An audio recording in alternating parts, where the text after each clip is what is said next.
Hello and welcome to Pro Trader Strategies Market Commentary for Friday, March the 20th. I'm Eric Wilkinson, and you very well may recognize me from mainstream media, where I've talked about everything from economic to geopolitical and market analysis. I do about those same things in these daily market commentaries, but I layer on top of that option strategies that I find to implement into my portfolio based on the assumptions I come up with from that economic, geopolitical, and market analysis. So without further ado, let's get on with that. We got the core retail sales coming out of Canada, and it came in at negative 0.1%. One thing that we got here in the United States was existing home sales. That came out at 5.77 million units, expected to be 5.5 million units. So better than expected on that front.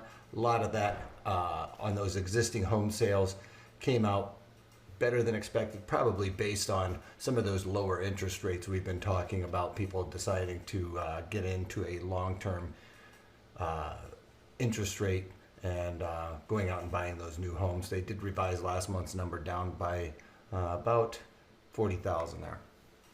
All right, so let's get on with the overall markets. Right now, we just had the governor or New York basically throwing a wet blanket on the overall markets. We were trying to make a move to the upside earlier today, and all of a sudden they came out and said 100% workforce reduction except for non-essential members of the workplace, which means your grocers, things of that nature. Everybody else is getting on lockdown. So they're basically not letting anybody outside at this point. All right, we've got crude oil coming off by a couple of dollars. That's going to be expected, right? If nobody's moving or everybody's sitting inside, they're not driving their cars, they're not doing anything. And if we've seen Ford, GM, some of the big auto manufacturers saying they're going to shut down on production for the next few weeks, that means that there is going to be no demand on the manufacturing side for polypropylene and other things that go into the manufacturing sector when we break that crude oil down. So lack of demand. Also, we saw yesterday, I can't remember which oil company said that they are not going to cut back on their production going forward. So we would expect some of these oil refiners here in the United States to have to cut back a little bit, because I've talked about this time and time again. $50 a barrel is that break-even line in the sand for the frackers. Now, when you bundle it all together, you take the break-even for the fracking being up at $50 and the break-even for something like the other offshore drilling and onshore drilling, that break even is much lower than that. So all in all, you bundle it all together, I guess for their business it's around $30. Well, we're still seeing that below that break even as well, but they said they aren't going to cut back on production moving forward. So we're going to see a lot of oil, and there is going to be a point where a lot of countries are starting to build up on their oil reserves, but there isn't a lot of capacity left to store that. So we're going to be seeing some of that exacerbate to the downside, because these guys are going to have to take that oil, refine it, and then store that as gasoline, distillates, jet fuel, and things of that nature. So even the jet fuel is not getting used because the airlines aren't going. So we are going to see a glut of oil, which is going to drive that price down. All right, we've got a big move here happening. Well, not a huge move, but a big move anyway. And we were above 1,500 in gold, coming back to the point of control, trying to climb above that 200-day moving average, which I talked about is lined up with that point of control. So I don't know that it's going to act as much of a support and resistance that we would normally see with that type of chart pattern, but it is going to be something that people are going to hold on to, because above a 200-day moving average is more bullish than being below that 200-day moving average. That's more of a bearish signal or a bear market signal. And then we move over to the bonds. They are trying to make a move higher here today, up 3.5 points right now. And a lot of this has to do with, I think, people are starting to see that this is going to get drug out a little bit longer. The Fed is continuing to come up with new ways to add liquidity to the market. Well, all in all, that is going to drive the price of bonds higher and those yields lower. They're trying to suppress those yields. One of the things that we're also seeing is the dollar continue to rise against most broader currencies there, and that is another thing that's kind of hurting gold and crude oil as well. So there's a couple of things going on with crude oil that's really hurting it.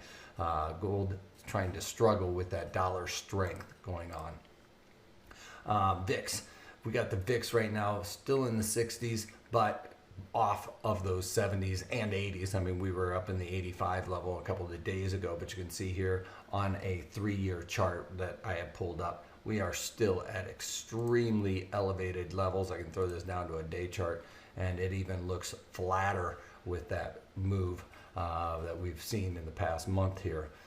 Then we go over to this is the Dow Jones Industrial Average Futures out of the Chicago Mercantile Exchange. We were having a pretty darn good day here, and now we're only up about 180 points right now, but you can see that the high was almost 800 points higher than where we're 840 points higher than where we are right now. So market really coming off based on seeing the New York shutdown or New York lockdown. It's like escape from New York at this point. Now we're going to build a huge wall around that, and looks like that 20,000 is in jeopardy going forward here. All right, NASDAQ has been the one that has been, weathering a little bit better as of recently. You can see here it is up 78 points, probably higher in percentage terms than obviously the Dow. But the reason why is because the NASDAQ is very tech heavy, right? And we are seeing a lot of people talk about being at home, and they're building out that home office, buying different things that they need to have these virtual business type scenarios. As a matter of fact, people are talking about having virtual parties where you're sitting around in your office and you're drinking with your friends online. So a lot of tech heavy companies are going to do well through this, especially things like Adobe. EA Sports I've talked about, I think is going to do well. Microsoft, anything correlated to that, Adobe. So those kind of companies I think will weather this type of environment a little bit better than some of the other ones, all right? So Kroger is going to do well, obviously, even though it's coming off a little bit. I think that they got a little ahead of themselves, but still, shortage of toilet paper at the grocery store, shortage of foods, like go and try and find some chicken breasts. It's probably not going to happen. All right, so NASDAQ is off of the highs. You can see basically right here, we were making that move to the upside coming in to the day. It was looking like we were pretty orderly, and maybe, we've gotten away from those massive swings. Well, after they started talking, it was a little bit different story. E-mini S&Ps only up 1 point on the day at this point, and you can see again very reflective of what we saw over there in the NASDAQ. The market after New York announced its lockdown, the market has sold off towards those lows of the day session. Lows were printed right at the morning, but lows are going to be in jeopardy probably for the remainder of the day. All right, let's talk about a couple of things. I want to run through my portfolio really quick because today is expiration of the March monthlies, and I have a lot of puts that are going to be put to me that we need to talk about going forward, because I'm talked about this and I'm not angry, I'm not mad about that. One of the things that we're talking about in these webinars right now is implementing options into our portfolio in order to build it out. How do you dollar cost average? Those are very important things that we need to know, especially for a long-term portfolio. And this is how you do it. You're going to be looking to sell puts small at incremental levels. We're basically getting outside of that 10% move, which is normally a pretty good idea. As of recently, you can see that we are seeing 10% moves on any given day. We've got Delta up $2. And now these moves to the upside, when we start getting them, are going to be pretty fun to talk about because they are so huge. Well, that's because when you get a 50% reduction in the price. If the price goes down by 50%, well, you need 100% move to the upside in order to make up for that, right? So if it's $50, it goes down 50%, that's $25. Well, now you're at $25. In order to get back to 50, you need 100% move to the upside. So the numbers start getting a little bit twisted at these types of levels. As you can see, Delta up 12% right now, but it's only $2. And you can see they've had bigger moves than $2 on any given day here. So with Delta, if you guys remember, I started getting into this trade near the highs, but sold some, what is it, the Delta, oh yes, I talked about the Delta trade. I sold the 39 calls in there for about 96 cents. It's looking a little bit better today.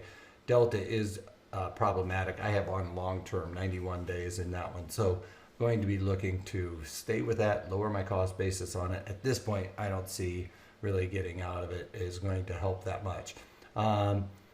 The EA Sports that I sold some 89 puts in EA Sports. It's trading right around 92. That is going to be, I'm going to let that one expire worthless. It's up $2 on the day, so I was being tested on that as of yesterday, but you know, it's still holding on to a lot of its value. It's at 50% of max profit there, but again, I'm letting these kind of expire at this point, just to milk it out for everything I can.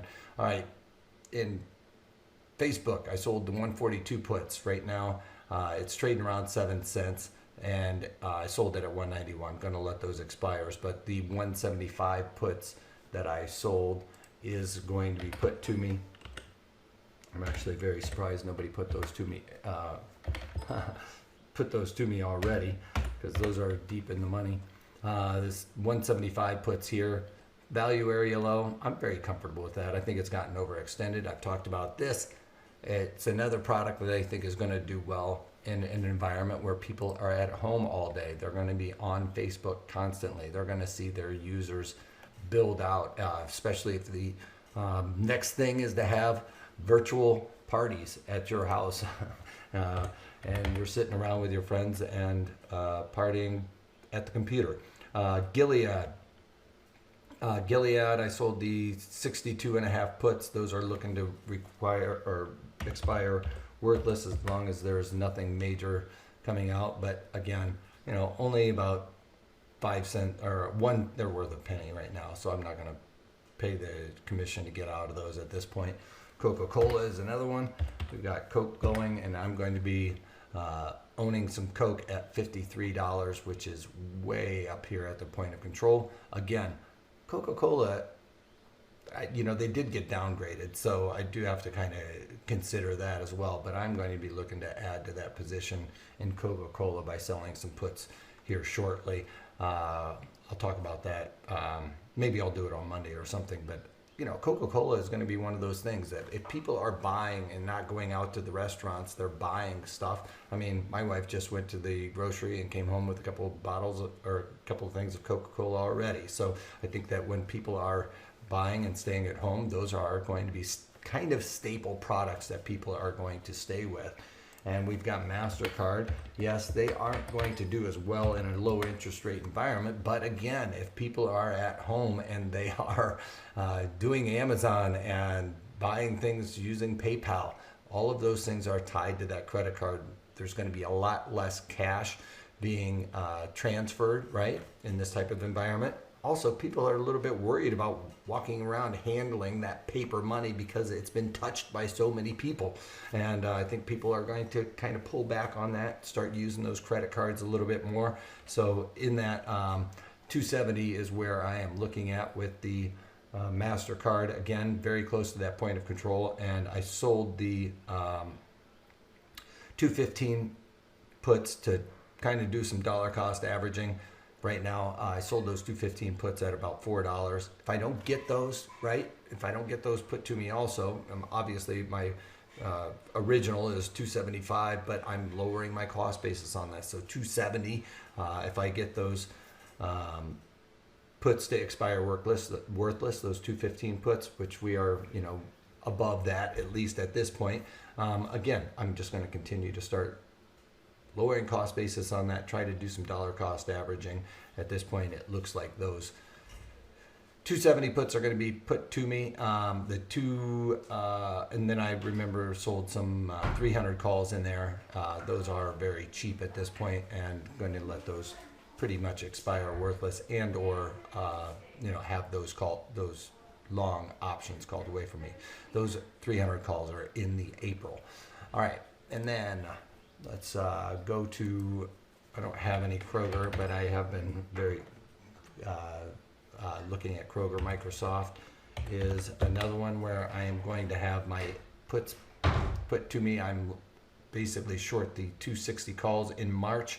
I'm also short the 226 puts in March. 226 puts, letting them expire worthless. The 260, the 160 calls, the 226 puts expiring worthless. The 260 puts the 160 puts are going to be put to me. And lowering my cost basis, again, trying to dollar cost average. Lowering the cost basis, sold the 185 calls that expire in 28 days. Those are something that I'm going to be considering covering going forward. But again, if I can make that spread 160 to 185 in the next 28 days, I'd be happy to do that as well. So, I might just keep those on too. Netflix. Netflix is out of the money. I sold the Netflix at $275. It is up $10 on the day, and not looking like I'm going to have those put to me, but there are still some value left in those, and I'm going to ride that out. SBUX did get put to me. I'm short the 70 puts, and I am long at 70 now. It's trading 63. So that was the one that did get put to me already. Somebody jumped on that yesterday. There we go, SBUX. I am long at $70 in SBUX. SBUX is one of those ones I'm a little bit worried about, especially if people are staying at home. That one I am going to have to be very mechanical with on lowering cost basis. So that's the entire portfolio there. One of the shining things, and funny to talk about, is we could talk about PIN, which is over one of those ones that I got long. It was doing much better. We were up at testing like $12 earlier today, which was basically 100% increase on the day, which was one of those funny things we can talk about with the massive moves that we're seeing. Doubled in value basically from going out at around $6, was trading $12, so it was almost up 100%. Anyway, that's about it. That's all I got for you guys. I haven't added anything else to my portfolio. Gonna let some of these people throw me some of their stock and then stay mechanical with it. Yes, I did buy at higher levels, but it's the same idea as if we went in and did some dollar cost averaging earlier on, but I get to keep those collections, which synthetically allowed me to buy them a little bit lower than where my strike prices are. All right, that's all I got for you guys. I hope you have a great weekend. Stay safe, wash your hands, and if you can't take that, take it easy. One other thing I forgot to do is remember, we are an educational company. We aren't trying to get you guys to let me off the cliff. I'm talking about my trades, all right? Everything we're talking about is about what I'm doing. You have to take what I'm teaching you in these webinars, daily market commentaries, implement these strategies into your portfolio in your own way according to your own risk parameters. So make sure you take a moment to go over this disclaimer. Past performance of any trading system or methodology is not necessarily indicative of future results. And any statements about profit or income expressed implied does not represent a guarantee. So we know all of those things, and keep in mind that you could lose a lot of money. Think about it. I've talked about selling some puts at higher levels. Those are down in value at this point. Yes, we are going to stay mechanical and try to build that back out, but you can lose money by trading in the markets, especially in markets like these. So please pause this and go over it. And again, have a great weekend.